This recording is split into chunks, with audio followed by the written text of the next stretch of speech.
Hello दोस्तों, स्वागत है आपका अपने यूट्यूब चैनल पर। दोस्तों, आज हम इस वीडियो के अंदर बात करने वाले हैं साझेदारी संलेख के बारे में, जिसको हम इंग्लिश में क्या बोलते हैं, पार्टनरशिप डीड। ठीक है, तो चलिए शुरू करते हैं और देखते हैं कि साझेदारी संलेख क्या होता है और क्या क्या इसके अंदर लिखा होता है। तो पहला पॉइंट है दोस्तों, साझेदारी की स्थापना अनुबंध के द्वारा होती है। साझेदारी की स्थापना किसके द्वारा होती है? अनुबंध के द्वारा। अनुबंध का मतलब एग्रीमेंट। ठीक है, अनुबंध दो प्रकार से किया जा सकता है, यानी एग्रीमेंट आप दो तरह से कर सकते हो, मौखिक और लिखित। आप चाहे तो मौखिक यानी ओरल एग्रीमेंट कर लो, चाहे तो आप लिखित यानी रिटर्न एग्रीमेंट कर लो। ठीक है, दोनों में कौन सा अच्छा माना जाता है? लिखित वाला।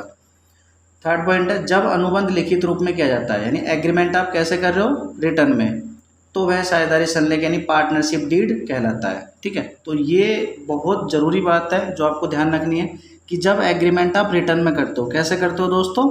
रिटर्न में, तो वही हमारा क्या बनता है? पार्टनरशिप डीड बनता है। ठीक है, नेक्स्ट है, यह साझेदारी से संबंधित सभी शर्तें एवं नियम बताता है। कौन बताता है? Partnership deed. ठीक है, क्योंकि पार्टनरशिप डीड में हम सभी बातों का एग्रीमेंट करते हैं। ठीक है, कि साझेदारी के अंदर कैसे कैसे काम होगा।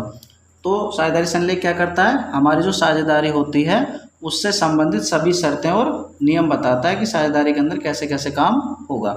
ठीक है, नेक्स्ट है, यह एक कानूनी दस्तावेज है। कानूनी दस्तावेज का मतलब लीगल डॉक्यूमेंट। ठीक है, जिस पर सभी साझेदार अपने हस्ताक्षर करते हैं। ठीक है, तो ये बात भी आपको ध्यान रखनी है कि जो पार्टनरशिप डीड होता है वो एक लीगल डॉक्यूमेंट होता है जिस पर सभी पार्टनर अपने क्या करते हैं? साइन करते हैं, अपना सिग्नेचर करते हैं। ठीक है, और यहाँ पे एक नोट लिखा हुआ है दोस्तों, उसको देखिए। क्या साझेदारी संलेख का होना अनिवार्य है? ठीक है, यानी आपसे ये पूछना चाह रहा है कि जो हमारा पार्टनरशिप डीड है, क्या उसका होना जरूरी है एक साझेदारी के अंदर?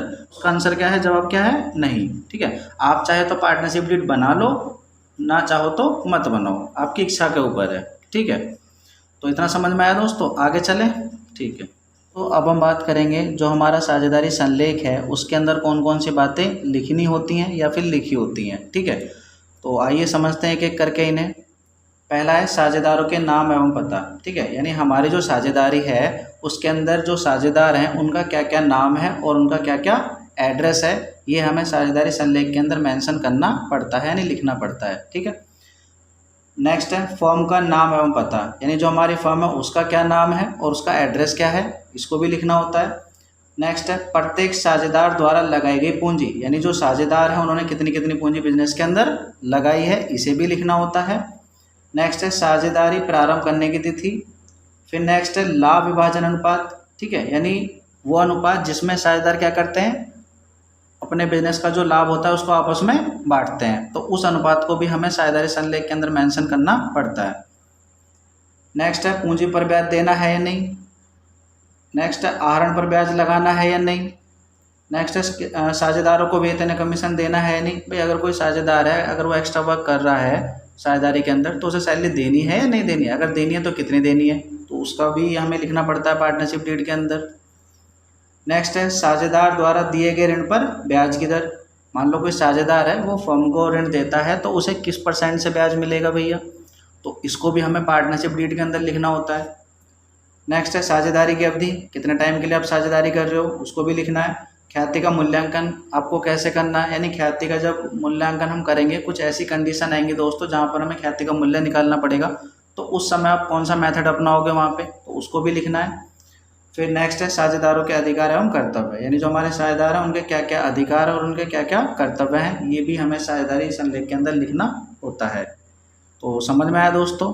ठीक है दोस्तों, अब हम बात करेंगे कि जब साझेदारी संलेख नहीं होता तो फिर साझेदारी के अंदर कैसे कैसे काम किया जाता है। ठीक है, तो देखिए साझेदारी संलेख के अभाव में, यानी जब साझेदारी संलेख नहीं होगा, तो दोस्तों हमारा जो भारतीय साझेदारी अधिनियम 1932 होता है ना, इसके अंदर कुछ प्रावधान बनाए गए हैं, कुछ नियम बनाए गए हैं, तो वो लागू हो जाते हैं। ठीक है, यानी काम फिर इन प्रावधान यानी नियमों के अकॉर्डिंग होता है साझेदारी के अंदर। अब वो कौन कौन से नियम है, कौन कौन से प्रावधान है, आइए उनको समझते हैं।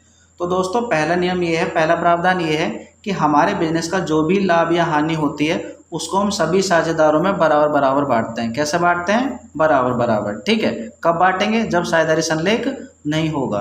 ठीक है, दूसरा, किसी भी साझेदार को पूंजी पर ब्याज नहीं देना। नेक्स्ट है, किसी भी साझेदार को ना तो वेतन देना ना ही कमीशन देना, और आहरण पे ब्याज भी नहीं लगाना।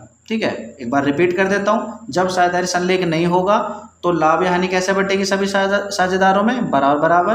पूंजी पर ब्याज नहीं देना, किसी भी पार्टनर को ना तो सैलरी देनी ना कमीशन देना, और आहरण पे ब्याज भी नहीं लगाना। ठीक है, बस एक पॉइंट और है, साझेदार द्वारा फर्म को ऋण देने पर, मान लो कोई साझेदार है, अगर वो फर्म को ऋण देता है तो ध्यान रखना दोस्तों, जो फर्म होती है वो साझेदार को ऋण पर कितने % से ब्याज देगी, 6% प्रति वर्ष की दर से। ठीक है, और ये जो ब्याज है ऋण पर, ये फर्म साझेदार को जरूर देगी, चाहे फर्म को लाभ हो या हानि हो।